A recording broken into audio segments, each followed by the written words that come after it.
This channel does not promote any violent, harmful, or illegal activities. All content provided by this channel is meant for an educational purpose only. আর একটা breaking নিউজে নজর রাখবো। মাঝেরহাটে স্কুলের কাছে আগুন লেগেছে কন্টেনারের বোঝাই গোডাউনে। আপাতত 3টি ইঞ্জিন ঘটনাস্থলে পৌঁছেছে এবং আগুন নেভানোর কাজ করছে। ছবি দেখাচ্ছি আপনাদের।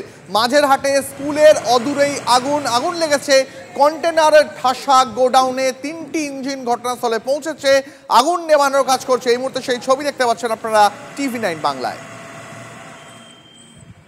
আর একবার সেই ছবি দেখাচ্ছি আপনাদের। সাত সকালে মাঝেরহাটে স্কুলের কাছে আগুন, আতঙ্ক ছড়িয়ে পড়েছে। আগুন কন্টেনার বোঝাই গোডাউনে। আপাতত 3টি ইঞ্জিন আগুন নেভানোর কাজ করছে। আরো বিস্তারিত এই বিষয়ে জানাবেন কি পরিস্থিতি এই মুহূর্তে জানবো।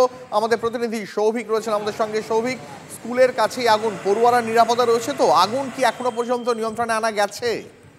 দেখো, আগুন নিয়ন্ত্রণে আনা গেছে। আমি তোমাকে বলে দিই যে একটি রুবি পার্ক স্কুল, তার ঠিক পিছন দিকে কন্টেনারের গোডাউন ছিল মাঝেরহাটে, এবং সেই কন্টেনারের গোডাউনে সকালবেলায় কন্টেনার কাটার কাজ চলছিল এবং সেখান থেকেই কোনো রকম ভাবে আগুনের ফুলকি গিয়ে পড়ে এবং তারপরেই সেই আগুন লেগে যায় পুরো কন্টেনারের যে গোডাউন। তবে প্রথম অবস্থায় দমকলকে একটু হলেও বেগ পেতে হয়েছিল। পরবর্তীকালে দমকলের এখন বর্তমানে 4টি ইঞ্জিন কাজ করছে। আগুন আপাতত নিয়ন্ত্রণে। কিছু পকেট ফায়ার রয়েছে, সেগুলোই নেভানোর কাজ চলছে। হতাহতের কোনো খবর নেই।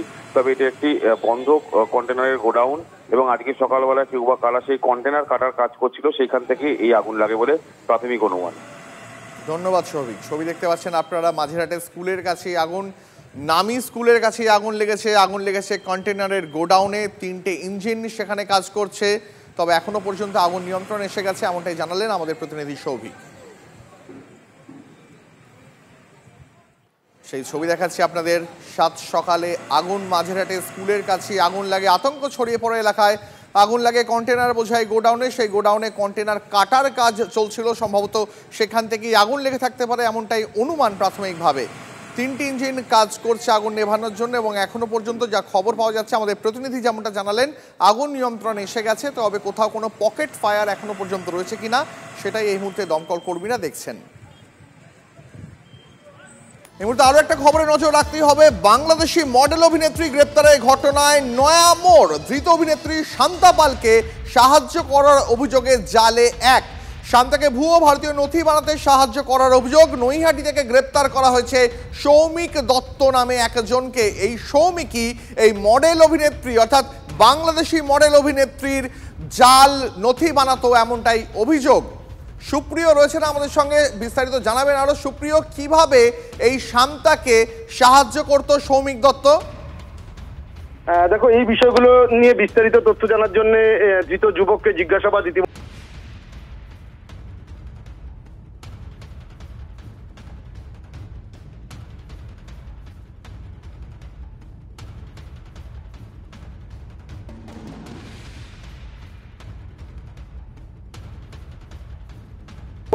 লালবাজারের গোয়েন্দা শাখার আধিকারিকরা গ্রেপ্তার করেছিলেন। সেই যুবকই কিন্তু তাকে সাহায্য করেছিলেন, এমনটাই তদন্তকারীরা শান্তা পালকে জিজ্ঞাসাবাদ করে জানতে পারে এবং তার কাছ থেকে পাওয়া তথ্যের ভিত্তিতে গতকাল অভিযান চালিয়ে এই যুবককে ইতিমধ্যেই গ্রেপ্তার করেছে তদন্তকারীরা। তবে যে বিষয়টা এখন খতিয়ে দেখছেন তদন্তকারী আধিকারিকরা, যে যুবক ইতিমধ্যেই এই শান্তা পালকে নথিপত্র তৈরি করে দেওয়ার অভিযোগে গ্রেপ্তার হয়েছেন, সে শুধুমাত্র এই শান্তা পালকেই নথিপত্র তৈরি করে দিয়েছিলেন, ভারতীয় জাল নথিপত্র, নাকি আরো অনেককে এ ধরনের নথিপত্র তৈরি করে দিয়ে সাহায্য করেছিলেন?